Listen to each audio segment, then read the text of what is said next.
For 11 years, my husband acted like a saint while excluding me and our kids from every single family vacation. I thought he was just protecting our privacy, until a chance encounter with his mother shattered my world forever. Hey everyone, I'm still shaking as I write this, and I honestly don't know who else to turn to. I've been married to my husband, let's call him Mark, for 12 years. We have 2 beautiful kids, a 10-year-old daughter and a 7-year-old son. On paper, we have the perfect American life. We have the house, the stable jobs, and what I thought was a rock-solid marriage. But there was always this one dark cloud hanging over us, the family vacations. Mark's family, his parents and his 2 older brothers, are very close-knit. Every summer, they pack up and go on this massive 2-week-long luxury trip. It's always somewhere incredible. The Alps, a private island in the Caribbean, a massive estate in Tuscany. It's the kind of vacation people dream about. And for 11 years, I wasn't invited. Not once. In the beginning, I was hurt. I mean, who wouldn't be? When we were just dating, I assumed it was just a them thing.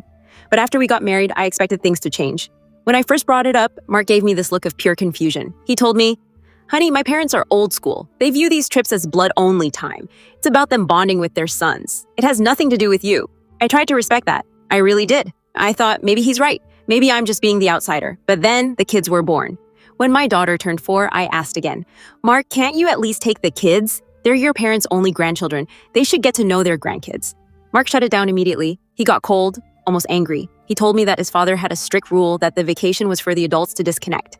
He said, "Bae, I don't want to be the guy who rocks the boat. Do you want me to ruin my relationship with my dad just so we can get a free trip? We can take our own vacations." So we did. We took our own trips. They were nice, but it always felt like a consolation prize. Every summer, Mark would leave for 2 weeks. He'd come back tan, relaxed, and full of stories about the amazing restaurants and the beautiful scenery. Meanwhile, I was at home, juggling work, summer camps, and the kids asking, "Why doesn't Grandpa ever want to see us?" I felt like an idiot. I was living in a weird, isolated bubble.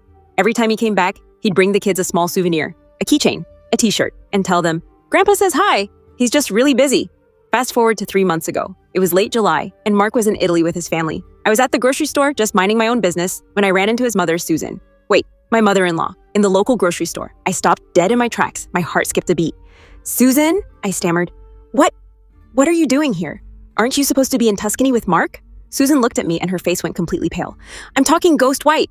She dropped her basket and a jar of pickles shattered on the linoleum floor. She didn't even look at the mess. She just grabbed my arm and hissed, "You shouldn't be here." I was so confused. "What do you mean? I live here, Susan, and why aren't you in Italy?" She started hyperventilating. She pulled me into the aisle away from the other shoppers. She looked terrified. "Mark isn't in Italy," she whispered. "He hasn't been on a family trip in 11 years. The world stopped spinning. I felt like I couldn't breathe. "What are you talking about? He leaves every year. He shows us pictures. He brings back gifts." Susan started crying. And then she told me everything. It turns out the family vacation was a complete lie. Every single year for over a decade, Mark had been taking his 2 weeks of vacation time, packing a bag, and just disappearing. But he wasn't with his family. He wasn't in Europe. He was living a double life. Susan told me that a few years ago, she had accidentally let it slip to me that they weren't traveling. But Mark had intercepted that call. He had manipulated everyone, his brothers, his father, even his own mother. He told his parents that I was the one who didn't want to go, that I was the one who insisted on staying home. He told them I was too busy with work or stressed with the kids. He had essentially spent years gaslighting both sides of his family. He made me think his parents were cold-hearted elitists, and he made his parents think I was a distant, disinterested wife. But that wasn't the worst part. When I pressed Susan, I demanded to know where he was actually going. She told me she didn't know, but she told me to check the credit card statements for a specific account I didn't know existed. That night, I didn't sleep. I tore through his home office. I found the hidden statements, and the truth nearly killed me. He wasn't just taking time for himself. He had been spending thousands of dollars every year on a separate apartment in a city 3 states away. And it wasn't a bachelor pad, it was a home.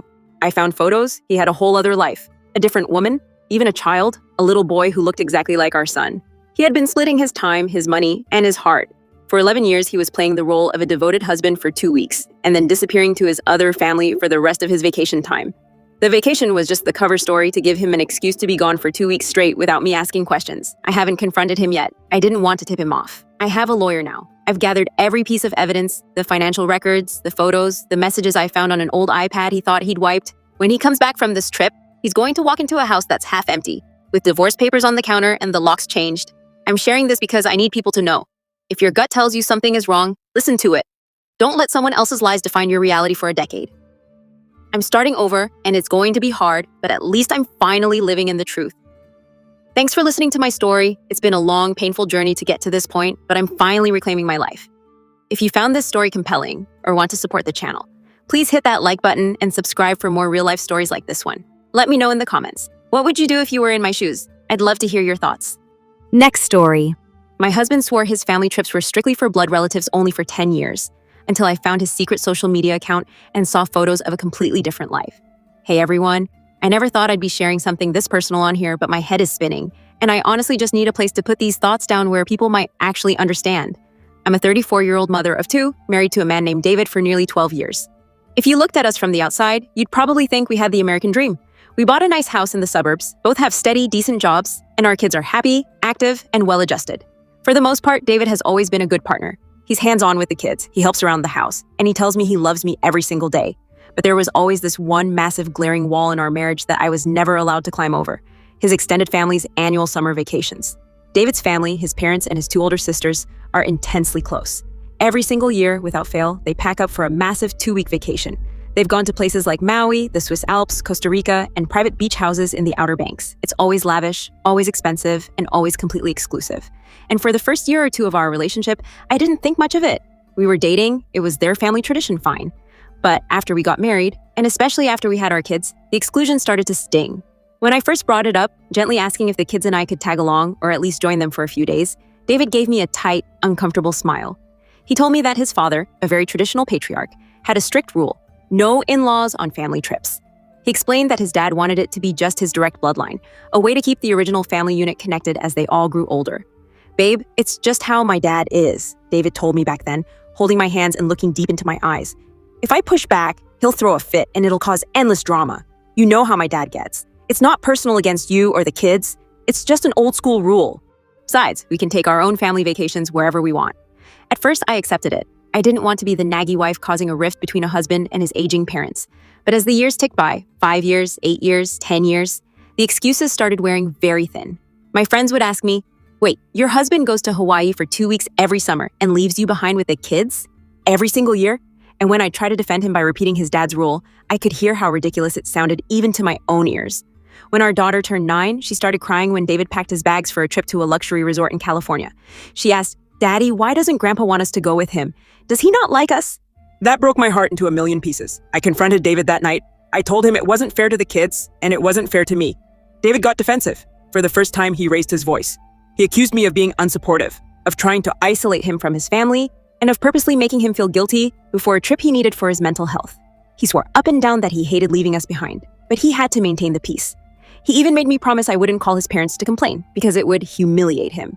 So I backed down again. I swallowed my pride, put on a smile, and let him go. Every summer, he would pack his bags, fly off for 2 weeks, come back deeply tanned, hand the kids some nice souvenirs, and life would go back to normal, until 3 weeks ago. David was at work, and I was cleaning out our home office. He had left his old iPad plugged into the wall behind the desk. It was an older model that he hadn't used in years, but it was still logged into his old personal email address and a few web browsers. I was just trying to organize the cord clutter when the screen lit up with a notification. It wasn't a work email, it was a notification from a photo sharing app that I didn't even know he used. The preview showed a picture of a little boy who looked to be about 6 years old, blowing out candles on a birthday cake. And standing right behind him, smiling brightly, was my husband, David. My breath caught in my throat. My hands started shaking so badly I could barely hold the device. I unlocked the screen, it used an old passcode he'd forgotten to change, and opened the app. What I found inside destroyed my entire reality in less than 5 minutes. It wasn't a family vacation account. It was a secret digital scrapbook. For the last 10 years, David hadn't been going on any family vacations with his parents and sisters. Or at least, that wasn't where he spent the bulk of his time. Scrolling through the posts, mapped out year after year, was a completely separate life. He had met another woman, or perhaps had a relationship parallel to ours, living just 2 states away in a coastal city. The photos showed birthdays, Christmas mornings, school plays, and summer beach trips. That little boy was his son. He had a whole second family, complete with a mortgage, a D, and domestic routines. And the family vacation excuse? It was his master alibi. Every summer, he would tell his parents he was taking a guy's trip or a solo retreat, while telling me he was with his parents. In reality, he was spending those exact 2 weeks living full-time with his other family, playing the role of the doting husband and father there too. He had successfully kept both sides completely blind to each other by controlling the narrative and keeping us separated by distance and strict rules. I sat on the office floor for 2 hours, staring at those pictures until my eyes were dry and burning. I didn't scream, I didn't cry. A strange, cold numbness took over my entire body. I didn't confront him right away. I am smarter than that. Over the next week, while he was away on his supposed business trip, I quietly contacted a top-tier family law attorney. I downloaded every single piece of evidence from that iPad, backed up financial statements, and tracked down public records confirming the second household. My lawyer told me I had an airtight case for everything that was coming. David came back from his trip yesterday evening. He walked through the front door looking relaxed, carrying a bag and a small gift for me, ready to slide right back into our comfortable routine like nothing had ever happened. He hasn't even noticed yet that I've already moved my personal savings, secured the deed documents, and had the formal divorce Papers, along with a temporary restraining order and asset freeze, drafted and ready to be served. When he wakes up tomorrow morning, his double life is going to crash down around him all at once. I'm done being the convenient placeholder in a lie. Truth always comes to light, no matter how long you try to bury it. Thank you so much for listening to my story. Going through this has been the hardest thing I've ever faced, but I refuse to let someone else's deception define my future. If this story resonated with you, please hit that like button and subscribe to the channel for more real-life updates and deep dives. Let me know your thoughts in the comments below. How would you handle finding something like this? I'll see you in the next one.